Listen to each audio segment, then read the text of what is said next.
حضرت عمران بن حسین رضی اللہ تعالیٰ عنہ بیان کرتے ہیں کہ رسول اللہ صلی اللہ علیہ وسلم نے فرمایا، آدمی کا مقام اور مرتبہ جو اسے خاموشی سے ملتا ہے وہ 60 برس کی عبادت سے افضل ہے۔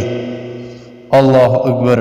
حضرت جابر بن سمرہ رضی اللہ تعالیٰ عنہ کہتے ہیں کہ رسول اللہ صلی اللہ علیہ وسلم زیادہ تر خاموشی اختیار کیا رہتے تھے۔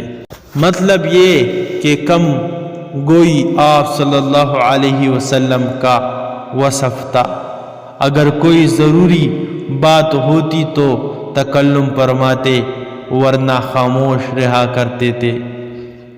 صحیح بخاری اور مسلم میں ایک روایت ہے کہ جو شخص اللہ تعالیٰ اور آخرت کے دن پر ایمان رکھتا ہو اس کو چاہیے کہ یا تو زبان سے اچھی بات کہے یا خاموش رہے۔